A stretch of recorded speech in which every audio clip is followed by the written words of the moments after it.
She told me to leave through the kitchen door because I was dragging down the room, and everybody laughed. 5 minutes later, those same people watched her face collapse when they realized exactly who I was. Before we dive in, hit subscribe, drop a like, and tell me in the comments what you would have done in my place. Now let's begin. I should have sensed something was off the moment Natalie insisted on driving separately to avoid looking crowded in the parking lot. But I brushed it off. It was her company's charity banquet. Polished marble, velvet ropes, valet attendants moving like they were choreographed. A place where the napkins were folded so sharply you could probably slice bread with them. Inside, the ballroom shimmered under chandeliers that looked like frozen fireworks. People in expensive suits floated around with champagne flutes, laughing too loudly at jokes that weren't funny. I adjusted my tie, navy, nothing flashy, and reminded myself I wasn't here to impress anyone. I was here for my wife. Her big night. Or so I thought. Natalie drifted through the crowd like she owned the place, chin high, smile professionally wide. She'd worked at Wilton and Cross for 4 years, climbing fast, faster than she ever admitted. Tonight was their yearly leadership recognition gala, the kind of event where everyone quietly measured each other's shoes, watches, and resumes that I followed one step behind, invisible until she needed me. She kept glancing over her shoulder as if checking whether I'd polished my shoes enough. I noticed the tension in her shoulders, tight, rigid, every time someone important walked by. She wasn't nervous. She was calculating that we stopped near a cluster of tall glass tables. A trio of executives debated stock performance like it was religion. A server passed, offering smoked salmon on tiny porcelain spoons. I took one. Natalie didn't. That's the regional director, she whispered, slipping into her PR voice. And over there is the COO. Please, just try not to stand awkwardly. People notice. I let it slide. She'd been edgy for weeks. Late meetings, networking brunches, phone calls she stepped outside to take. I chalked it up to ambition, not realizing ambition can chew through a marriage if you don't notice the bite marks. The moment that set everything in motion came slowly, then all at once. The new CEO, Benjamin Clark, arrived, tall, silver hair, the kind of man who carried himself like the room rotated around him. Conversations softened when he walked past. He had that gravity. Natalie froze. Stopped breathing, froze. Her eyes widened the way people look at priceless art or natural disaster. Equal parts awe and fear. Without looking at me, she muttered, "Stay here. Don't say anything unless I tell you." Then she stepped toward him, smoothing her dress so aggressively it looked like she was wrestling it. I stood by the table, sip of water in hand, watching her smile up at him. The perfect employee. The rising star. The woman who introduced me at parties as my husband, Mark. Like I was a second coat, she didn't need to explain. She talked. He nodded politely. She laughed at something he said, too loudly, too brightly. He looked past her, scanning the room. She followed his gaze, straight to me. His expression shifted, curious, interested. That's when Natalie's face changed. Her smile died mid-syllable. She excused herself from the CEO and marched toward me, her heels slicing across the polished floor. "Mark," she whispered sharply, "you need to leave." I blinked. Leave? It just started. "Not through the main entrance," she hissed, eyes darting around to see who was watching. "Through the service exit. Go around the side, near the kitchen." "You're serious? You're making me look unprepared. Out of place." "I can't," she inhaled sharply. "Just go. Please." A couple near us glanced over. Natalie straightened and gave them a bright smile. One of those fake, brittle expressions that looks like it'll shatter if touched. I realized then that she wasn't embarrassed for me. She was embarrassed of me. And somehow, that hurt more than anything she'd said out loud. That I didn't argue. Didn't make a scene. Didn't even sigh. I simply nodded because sometimes silence carries more weight than shouting. Her shoulders dropped in relief. Actual relief. "Thank you," she said, Like I was doing her a kindness that I walked away slowly, weaving between tables covered in gold-trimmed menus and crystal water pitchers. The banquet's glamour pressed against me from all sides. Silver trays, soft jazz, clinking glasses, the subtle perfume of wealth and ambition. No one looked at me. No one questioned why a man in a tailored suit was walking toward the back hall. To them, I was just another shadow moving out of view. Past the kitchen door, the noise faded into an echo. The corridor smelled of lemon cleaner and overworked air conditioning. A staff member nodded at me without interest. I pushed open the metal door, stepping into the cool night. For a moment, I stood there under the alley light, hearing muted applause inside that a door closes quietly, but consequences rarely stay quiet for long. I walked toward my car without hurrying, breathing in the cool air like it was the only honest thing left in the evening. The valet stand was still lit, a soft glow under the hotel awning, but I didn't go that way. I'd parked in the public garage across the street, deliberately far enough not to mix with the crowd that Natalie wanted so desperately to impress. My footsteps echoed on the concrete ramp as I made my way up to the third level where my sedan waited under a flickering fluorescent bulb. I sat inside, closed the door, and just stared out the windshield. Inside the banquet hall, they were raising glasses, shaking hands, making promises they'd break tomorrow morning. Out here, everything was quiet. Peaceful. Real. I started the engine and drove out of the garage, letting the hum of the road drown out the low burn of humiliation in my chest. After a few minutes, I switched on the radio to distract myself. A late-night host was talking about self-worth, saying people let others define their value far too often. It was almost funny. I'd just lived a perfect example of that. I wondered when exactly Natalie had started seeing me as something she needed to hide. It wasn't always like that.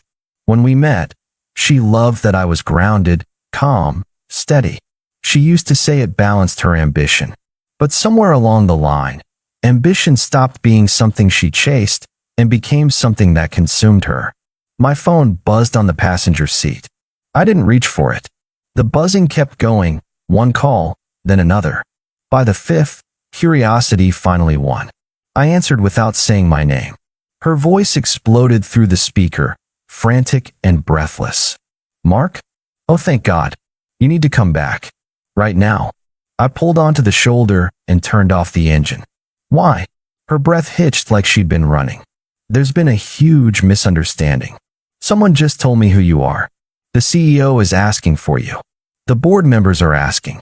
Everybody is looking for you." I kept my voice level. "Why would they be looking for me?"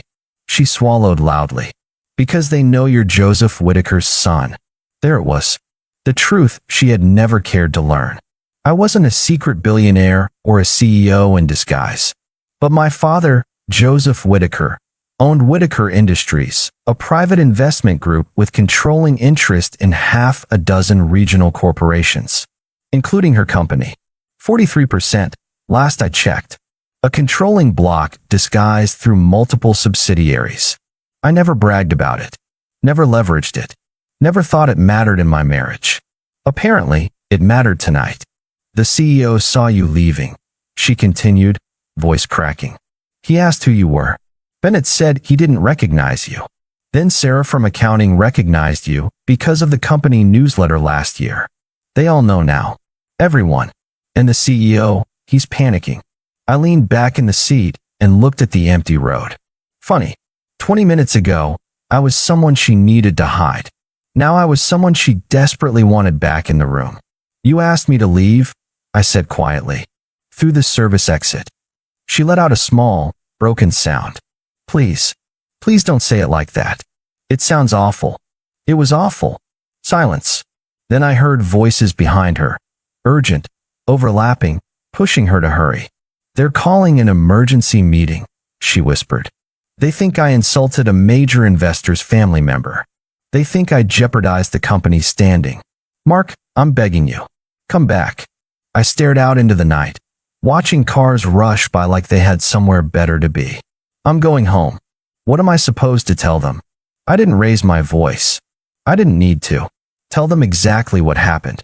She inhaled sharply, but before she could speak again, I ended the call. The drive home was long and strangely calm. I thought about the way she'd looked at me when she told me to leave, the cold dismissal in her eyes, the subtle disgust, the panic that I might taint her perfect evening. I also thought about how quickly that expression flipped when she realized who she'd just humiliated. Funny, the difference between a nobody and somebody is often nothing but the story people tell themselves. I walked into my house, our house, and everything felt too neat, too curated, too staged. The kind of home built for holiday cards and corporate dinner guests, not for genuine connection. I set my keys on the counter and stood in the quiet kitchen. That quiet felt heavier than the whole ballroom had. My phone buzzed again. 12 messages. 8 missed calls. Some from Natalie. Some from numbers I didn't recognize. Legal. HR. Executives. People who never cared whether I existed suddenly tripping over themselves to reach me. I scrolled through them all, then placed the phone face down on the table. For the first time that night, I let the hurt surface. Not because of the company. Not because of the CEO. Because of her. The woman who promised love but chose optics. The partner who vowed loyalty but picked image over respect. The person who should have stood beside me but instead pushed me out the back door. I poured myself a glass of water, stood there in the silence, and let the truth settle. The moment she asked me to leave wasn't the moment she lost her job. It was the moment she lost me. And she didn't even know it yet. The next morning came too early, sunlight slipping through the blinds like it was trying to wake a house that didn't want to be awake. I made coffee, opened my laptop, and tried to focus on a consulting report I needed to finish. Numbers were steady, predictable. They made sense, unlike whatever emotional puzzle Natalie had turned our marriage into. At exactly 9:15, my phone rang. I didn't even need to look at the screen to know who it was. I answered. Her voice came through hollow and drained. It's over. I didn't say anything. She took that as a cue to continue. They fired me. I closed the document I was working on and leaned back in my chair. Tell me. She exhaled shakily, like she'd been holding her breath since the night before. They made me wait outside the conference room for 2 hours while the board deliberated. When they finally called me in, the CEO couldn't even look at me. He read from a printed statement. Termination due to gross misconduct toward a stakeholder's family member. No severance. No recommendations. Just a box of my things and a security escort. I pictured her standing there in one of her sleek dresses, the ones she bought specifically for nights like the gala, and for a moment I felt a trace of sympathy. But sympathy fades fast when memory sharpens. What exactly did they say about the incident? She swallowed. Everything. Someone talked to the catering staff. They confirmed I insisted you use the service exit. Heather from marketing documented conversations where I complained about how some people don't understand professional networking, meaning you. Bennett said I looked ashamed of you the entire night. She paused. They asked me if I contacted you afterward. I had to tell them about the phone calls, about begging you to come back, about asking you to call your father. I could practically see the board members nodding along, their decision already made. Any company relying on Whitaker Industries wasn't going to risk offending the wrong person twice. There's more, she said softly. Words already spreading. People heard about the firing. I got a call from Dotson and Associates. They're rescinding the job offer. I sat up. What job offer? I was interviewing with them for a senior director position. 30% higher pay. I was going to tell you after the gala. Her voice cracked on the last sentence, and for the first time, she sounded smaller than I'd ever heard her. Ruth from Dotson said they can't hire someone with judgment issues involving professional relationships. I looked at my email and saw 3 new messages from people in the business community, all asking for clarification about the situation. It hadn't even been 24 hours. How many companies have heard about this? I asked. All of them. Her voice shrank. Your father's influence touches every major firm in this region. Every hiring manager, every recruiter, they're all connected. She wasn't wrong. My father's firm wasn't huge, but it was respected, feared in the subtle way money always is. For decades, companies courted Whitaker Industries the way people fawn over a powerful in-law. You didn't offend them. You didn't offend their family. I didn't respond immediately, and the silence made her break. I went to Stone Marketing this morning, she whispered. Howard wouldn't see me. His assistant said they'd heard about the incident and weren't interested. There was a tremble in her voice, not anger, not indignation, something closer to defeat. That's what they're calling it, she continued. The Whitaker incident. I almost laughed. Almost. But the memory of her dismissing me like I was unworthy hit harder. What are you going to do now? I asked quietly. I don't know, she said. I've worked in marketing for 8 years. I had a reputation. Contacts. I had a future. A pause. Now I can't even get a call back. Maybe it's time to rethink your approach, I said. Maybe. Her tone shifted. Mark, can you call your father? There it was, the pivot, the desperation, the belief that one phone call could undo her choices. No, I said immediately. Why not? Mark, this has gone far enough. I made one mistake, and now I've lost everything. It wasn't one mistake. It was a choice. I was under pressure. You don't understand how hard it is for a woman to succeed in this field. Everything is about perception. Every move I make is scrutinized. I panicked. And when you panicked, I said calmly, your instinct was to get rid of me. She went quiet. Then, softly, I didn't realize what it meant. You didn't realize what I meant, I corrected. Her silence told me she agreed, even if she'd never admitted out loud. So what now, she asked.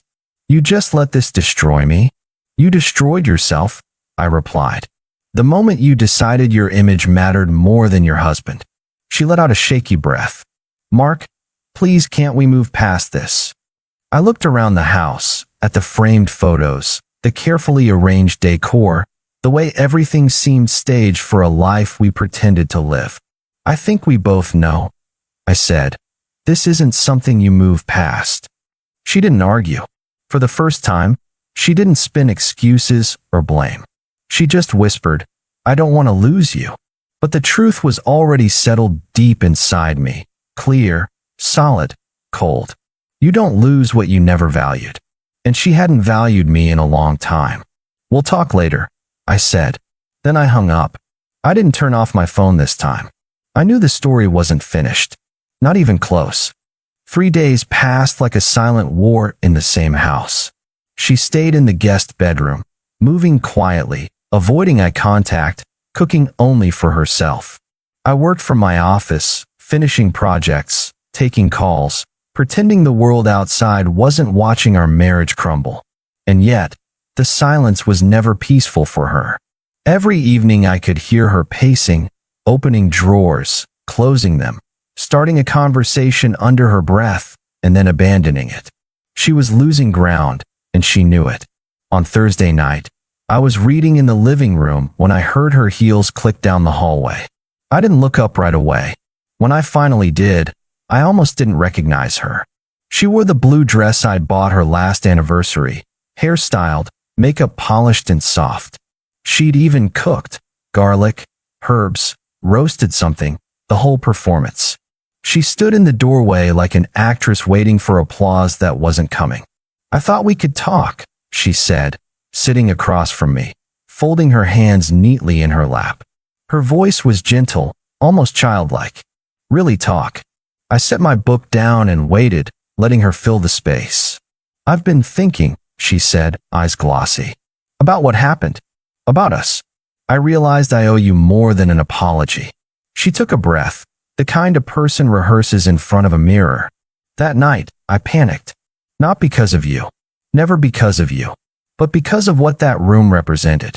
All those powerful people, the money, the competition. I felt like I didn't belong, like someone would figure out I was just a girl from a middle-class family pretending to keep up. She glanced away, blinking dramatically. And when I saw you standing there, calm, confident, I thought it would expose me. Not because you did anything wrong, but because I felt ordinary. I nodded slowly. So you decided to make me invisible. I made a terrible decision. She reached for my hand. I let her take it, but didn't return the squeeze. But I love you, Mark. I love our life. I lost sight of what matters, but I see it now. She said it like she expected the world to rearrange itself in her favor just because she'd pieced together the right confession. I studied her face, the trembling lip, the hopeful eyes. All of it was perfectly timed. Too perfect. I've been thinking too, I said, about the last few months. Her fingers tensed. Remember the company picnic? Your department head asked what I did for a living. You introduced me as my husband, nothing more. Not business consultant, not even my name. I don't remember it that way, she said quickly. What about Caleb's dinner party in August? I continued. I tried to join the conversations. Every time, you redirected everything back to your career, your networking. I was background noise. Her face tightened, the soft edges sharpening. The performance was slipping. You're making it sound like I treated you badly for months. Haven't you? I've been focused on my career, she snapped. That's not a crime. Women have to work twice as hard to be taken seriously. I thought you understood that. I do, I said calmly. But respect doesn't disappear because you're under pressure. Her jaw clenched. Then she exhaled sharply, shifting gears again. So what now? You punish me forever because I made one mistake. It wasn't one mistake, I said. It was a pattern. She jumped to her feet, pacing now, anger rising like heat. You're overreacting. You're acting like some martyr because your feelings got hurt. I stood too, meeting her gaze without flinching. A few minutes ago, this was about your insecurity. Now it's about me being too sensitive. Because that's what this is, she burst out. You're letting your pride destroy our marriage. I stared at her for a long moment. Her fear wasn't about losing me. It was about losing access to the life she believed she deserved. If it's such a misunderstanding, I said, why haven't you called my father yourself? She froze. What? You want him to fix this? Why not call him directly? I didn't think it would be appropriate. But asking me to pressure him is appropriate? Her silence was the answer. This wasn't about fear, I said quietly. This was about calculation. You miscalculated, that's all. She glared at me with a bitterness that didn't belong in a marriage. Maybe I should have done better research, she said finally. Most wives would want to know who they married. Most wives treat their husbands with respect regardless of their father's net worth. And most husbands, she shot back, wouldn't let their wives walk into a firing squad when they could prevent it with a single phone call. There it was, the real voice, the real intent. She wasn't sorry. She was angry she'd lost. Angry her gamble had failed. Angry I wasn't stepping in to rescue her. I looked at her, the beautiful woman I'd once believed was my partner, and felt something inside me settle, like a door closing for good. I think we're done here, I said quietly. Her face twisted. What does that mean? It means this marriage ended the moment you asked me to leave through the service exit. Everything since then has just been aftermath. She opened her mouth to argue, but no sound came out. She'd run out of performances. I picked up my book and walked to my office. Behind me, I heard her whisper something. Maybe my name, maybe a plea, but I didn't turn back. Some moments define everything that comes after. That moment had already happened. 2 weeks later, the house felt lighter without her tension bleeding into every room. I'd moved most of my things into the office temporarily while I sorted through paperwork. The divorce documents were straightforward, no theatrics left in them, just signatures and obligations ending. I was signing the last page when my phone rang. I didn't even check the screen. I knew it was her. Her tone was flat, worn down. The papers were delivered this morning. Good. I'm not asking for alimony, she added. You can keep the house. I'll take my car. I just want to finalize things without a fight. I set the pen down. That's reasonable. Silence lingered, stretched, then frayed. I've been thinking about what you said, she continued. About choices. Consequences. Her voice didn't wobble. It was too level, too careful. She was positioning herself for something. I could feel it. I know I messed up, she said. I know I made decisions that hurt you. I've admitted that. But you made choices too. I leaned back. Such as, you hid your family background. You let me believe we were an average middle-class couple. You let me make career decisions based on limited information. I operated in circles where your name could have opened doors if I'd known to use it. There it was, the angle. I almost smiled at how predictable ambition becomes when it's desperate. You think I owed you access to my father's connections, I said. I think partners should help each other succeed, she replied sharply, using whatever resources they have. Family wealth and influence are not marital assets, I said. They come with obligations and consequences you never understood. You never gave me the chance to understand, she fired back. You let me walk blind. I let you be who you were, I said, and who you were didn't value who I was. Silence again, this time heavier. I talked to a lawyer, she finally said. Bennett recommended someone. About what? About whether I have grounds to claim compensation. I closed my eyes for a moment and exhaled slowly. There it was, the final move. Compensation for what? For financial decisions made during our marriage, she said. For opportunities one missed because you concealed information. My lawyer thinks you withheld significant financial context that influenced our joint planning. That could qualify as concealment of assets. I stood and walked to the window. The neighborhood looked calm, ordinary, a place built on routine rather than strategy. You're going to sue me because I didn't brag about my father?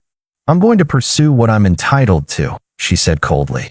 And if that means filing a claim, then yes. The court can sort it out. I let the silence sit until it grew sharp. You understand what that means, right? A public case. Depositions. Media attention. Articles digging into every detail of your behavior. Do you really want that? If that's what it takes. But underneath her forced calm, I heard fear. Because she knew exactly how the public would read it. A fired executive grasping at her ex-husband's family money. Before you do anything, I said, ask your lawyer what happens when the defendant countersues for defamation and extortion. Her breath caught. You wouldn't. Try me. This could hurt your family too, she warned. My family can survive bad press, I said. You? You don't have a career left to burn. She didn't respond immediately.